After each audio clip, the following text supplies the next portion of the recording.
Hello students, I am Gunjan Tandon. Welcome back to my channel Gunjan Gurukul.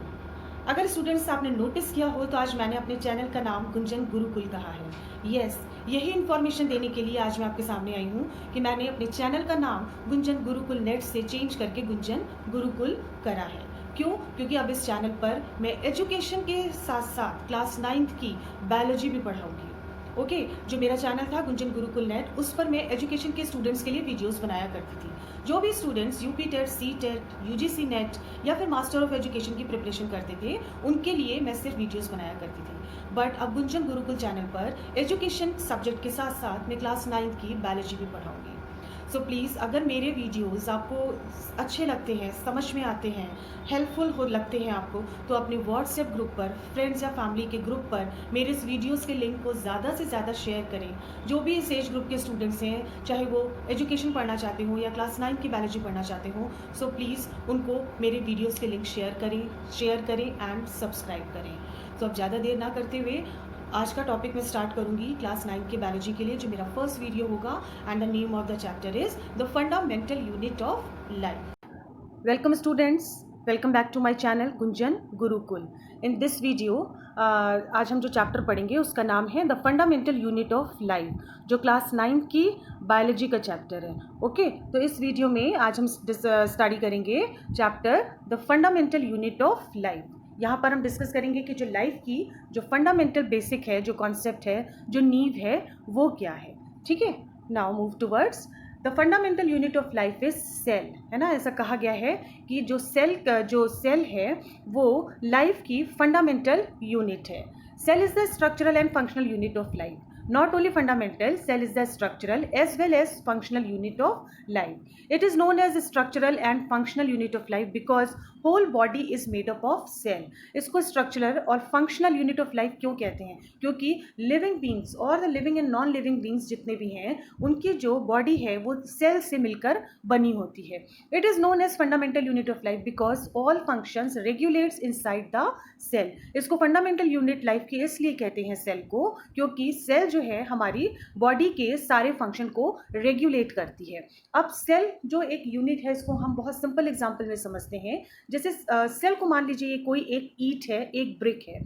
जब कोई घर बनता है तो बहुत सारी ईंटों को मिलाकर जो है एक घर तैयार होता है।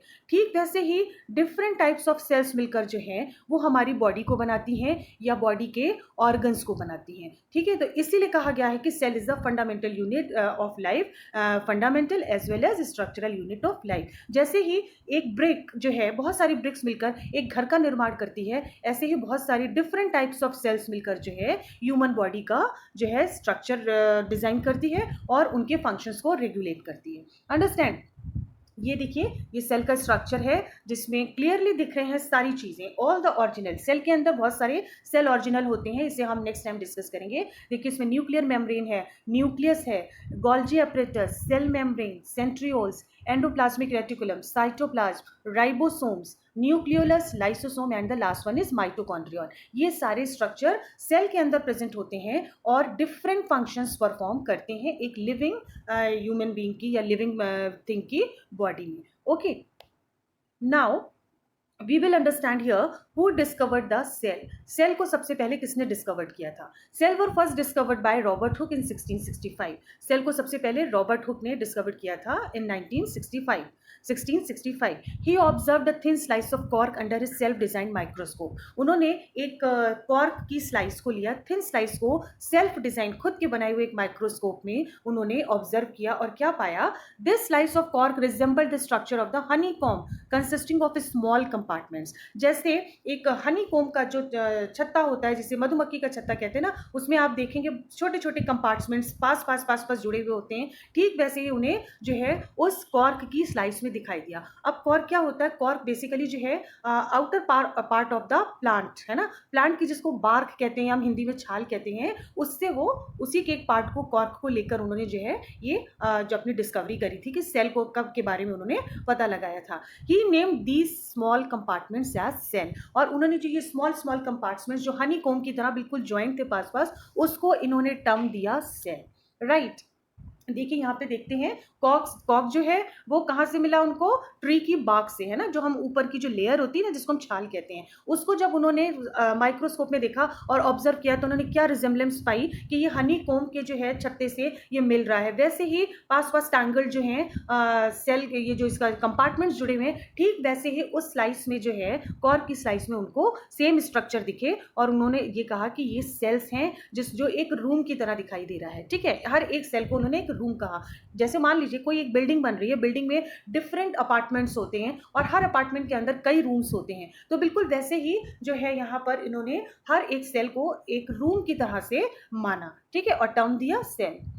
राइट नाउ अब देखते हैं development of cell theory. Cell का डेवलपमेंट कैसे हुआ और किसने किया। In 1838 German botanist Matthias Schleiden concluded that all plant parts are made of cell. जो जर्मन बॉटनिस्ट थे मैथियस श्लेडेन, उन्होंने प्लांट के पार्ट्स को ऑब्जर्व करने के बाद, स्टडी करने के बाद ये बताया कि जो प्लांट के जो डिफरेंट पार्ट्स हैं and all parts are made up of cell. भाई प्लांट्स के डिफरेंट पार्ट्स होते हैं, स्टेम है, फ्लावर है, तो उन्होंने कहा हर एक डिफरेंट पार्ट्स जो है वो सेल से मिलकर बना होता है। In 1839, German physiologist Theodor Schwann, who was a close friend of Schleiden, stated that all animal tissues are composed of cells. जो शॉन थे वो जर्मन फिजियोलॉजिस्ट थे। उन्होंने 1839 में ये डिस्कवरी करी कि जितने भी एनिमल टिश्यूज हैं, जो एनिमल ह्यूमन बींग्स हैं, उनकी जो पूरी बॉडी है, जो डिफरेंट पूरी उनका जो एक स्ट्रक्चर है वो जो है सेल से मिलकर बना है। मतलब जो उनके बॉडी में टिश्यूज हैं वो सेल से मिलकर बने हैं। ठीक है, in 1858, Rudolf Virchow, he was a German physician, after extensive study of cellular pathology, concluded that cells must arise from pre-existing cell. Rudolf Virchow ने क्या स्टेटमेंट दिया, बहुत सारी सेल पर फर्दर स्टडीज करी उन्होंने। सबसे पहले रॉबर्ट हुक ने करा, फिर एंटोनी वॉन ल्यूवेनहॉक ने किया, देन उसके बाद श्लाइडेन एंड शॉन ने रखा, देन फाइनली जो वर्काउ थे उन्होंने कहा कि जो न्यू सेल का जो डेवलपमेंट होता है, जो नई सेल बनती हैं, उत्पन्न होती हैं, वो प्री एग्जिस्टिंग सेल से होती हैं। मतलब जो कोई पुरानी सेल्स हैं उनमें ही डिवीजन होता है, उनमें ही चेंजेस होते हैं और फर्दर जो है नई सेल्स बनती जाती हैं। राइट, तो सेल थ्योरी क्या कहती है, all organisms are composed of one और मोर सेल। जितने भी ऑर्गेनिज्म हैं वो या तो एक सेल से मिलकर बने होंगे या मोर देन वन सेल से। ठीक है, cell is the basic unit of life in all living things. तो ये डिसाइड हो गया था, जो सेल है वो एक हर लिविंग थिंग्स की लाइफ की बेसिक यूनिट है। Understand, all cells are produced by the division of pre existing cell. तो जितनी भी नई सेल्स का जन्म होता है, जो बनती हैं, वो प्री एग्जिस्टिंग सेल्स में जो डिवीजन होता है, फर्दर मल्टीप्लिकेशन होता है, मल्टीप्लाई होकर जो है एक सेल से कई सेल बन जाती हैं। ठीक वैसे ही मान लीजिए जैसे पेरेंट्स से जो है बच्चे आते हैं, ठीक है, एक जनरेशन से दूसरी जनरेशन का जो है निर्माण हो रहा है, ठीक वैसे ही न्यू सेल्स का डेवलपमेंट जो है वो प्री एग्जिस्टिंग सेल से होता है। Got it. Now here we will discuss about types of cells. Types of cells जो है हम कैसे, on the number of cells, इस बेसिस पर जो है सेल का डिवीजन किया गया है दो पार्ट्स में। One is unicellular and the second is multicellular. Okay, हमने आपको बताया था कि हर ऑर्गेनिज्म जो है या तो वन सेल से मिलकर बना होता है या मोर देन वन सेल से मिलकर बना होता है। अगर वो सिंगल सेल से मिलकर बना है तो then it is called unicellular. So here look at here, some organisms are constitute by single cell and these organisms are called unicellular. इसके एग्जाम्पल हो सकते हैं अमीबिया, पैरामीशियम, बैक्टीरिया एक्सेट्रा।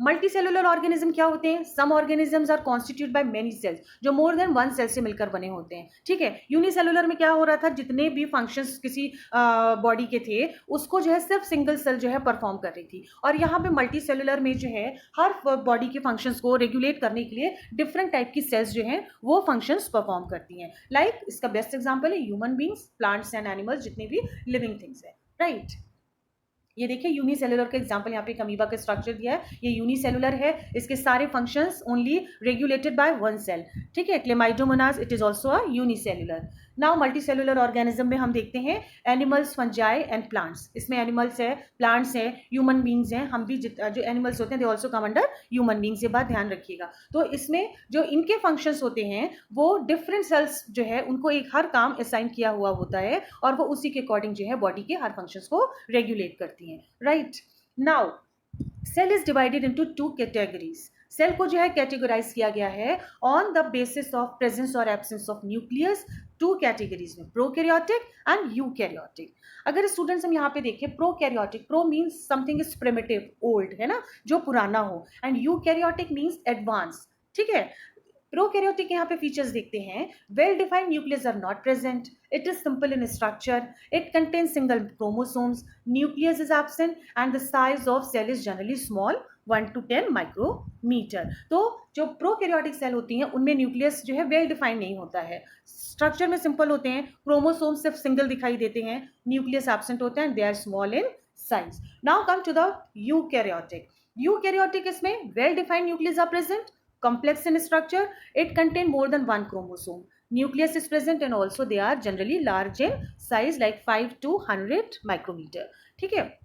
तो यूकैरियोटिक है, उसमें अगर हम उसका भी आपको डायग्राम देखेंगे तो आपको क्लियरली अंडरस्टैंड हो जाएगा कि इसमें वेल डिफाइंड न्यूक्लियस भी दिखाई दे रहा है. स्ट्रक्चर जरूर कॉम्प्लेक्स है लेकिन सारे ओरिजिनल जो हैं वो क्लियरली विजिबल हैं. मोर देन वन क्रोमोसोम है, जबकि प्रोकैरियोटिक में सिंगल स्ट्रैंड ऑफ क्रोमोसोम था. न्यूक्लियस जो था वेल डिफाइंड नहीं था या मे बी एब्सेंट हो सकता है, इसमें न्यूक्लियस प्रेजेंट है and they are large in size. Prokaryotic eukaryotic आप ऐसे समझ सकते हैं जैसे कि एक अगर हम पुराने मोबाइल को देखें उससे हम सिर्फ जो है कॉलिंग कर सकते थे या ज़्यादा से ज़्यादा मैसेज टेक्स्ट जो है टेक्स्ट को टाइप करके सेंड कर सकते थे. लेकिन जैसे ही एडवांस ये जो नए मोबाइल आए हैं इसमें देखिए 2G 3G 4G और अब तो 5G तक पहुंच गया, और ज़्यादा एडवांस फीचर आ गए हैं. व्हाट्सएप आ गया है, इंस्टाग्राम आ गया है, फेसबुक आ गया है, कितने सारे सोशल मीडिया के डिफरेंट जो हैं वो ऐप्स आ गए हैं. तो ठीक वैसे ही प्रोकैरियोटिक और यूकैरियोटिक में भी डिफरेंस है. One is old and primitive and other is advance. Right. यहाँ पे देखिए क्लियरली डिफरेंसेस जो है एक चार्ट के फॉर्म में दिया गया है, टेबुलर फॉर्म में दिया गया है. प्रोकैरियोट्स को देखते हैं. मोस्ट प्रोकैरियोट्स आर यूनिसेलुलर, है ना. ऐसा कहते हैं कि प्रोकैरियोट्स में के अंडर में ज्यादातर जो है यूनिसेलुलर ऑर्गेनिज्म आते हैं. Eukaryotes are multicellular. The nucleus is poorly defined due to the absence of nuclear membrane, है ना. इसमें यूनिसेलुलर में न्यूक्लियर मेम्ब्रेन की एब्सेंस की वजह से जो है न्यूक्लियस जो है वो ठीक से विजिबल नहीं होता, पुअरली डिफाइंड जिसे हम कहते हैं. The nucleus is well defined and is surrounded by nuclear membrane. Eukaryotes में जो है न्यूक्लियस जो है उसके चारों तरफ न्यूक्लियर मेम्ब्रेन होती है और न्यूक्लियस वेल डिफाइंड होता है. Nucleolus is absent in prokaryotes and nucleolus is present in eukaryotes. Cell organelles such as plastids, mitochondria, Golgi bodies are absent in prokaryotes. While in eukaryotes, cell organelles such as plastids, mitochondria, Golgi bodies are present. Okay, prokaryotes के example है bacteria and blue green algae and eukaryotes में fungi, plants and animals. तो these were the basic differences of prokaryotes and eukaryotes. अब इसको आप diagram के through देखिए. इसमें देखिए क्या आपको प्रोकैरियोट को देखिए, इसमें क्या आपको कोई ऑर्गेनल जो है क्लियरली विजिबल हो रहा है? नहीं. न्यूक्लियस ठीक से दिखाई नहीं दे रहा है. साइटोप्लाज्म, न्यूक्लियाइड और जितनी भी चीज़ें, जितने भी ऑर्गेनल, राइबोसोम, कुछ भी क्लियरली विजिबल नहीं है. ठीक है. जबकि eukaryotic is more advanced new kind of cell we can say. इसमें देखिए न्यूक्लियस बिल्कुल क्लियरली सेंटर में दिखाई दे रहा है. Then nucleolus is well defined. Golgi apparatus, endoplasmic reticulum, cytoskeleton, plasma membrane, all the structure of the cell is clearly defined and visible. So these were the basic differences between prokaryotic and eukaryotic cell. I hope guys students it is clear to you all. Next videos में हम other topic discuss करेंगे. इस video में हमने discuss किया था कि fundamental unit of cell life क्या होती है, that is cell, who discovered the cell, cell theory and the types of cell, मतलब नंबर ऑफ सेल्स के बेसिस पे जो है कैसे जो है हमने सेल को डिवाइड किया था, unicellular and multicellular organism, and on the basis of presence and absence of nucleus prokaryotic cell and eukaryotic cell में डिवाइड किया गया था. In the next video we will study some more topics of this chapter, the fundamental unit of life. Keep watching and keep learning. Thank you.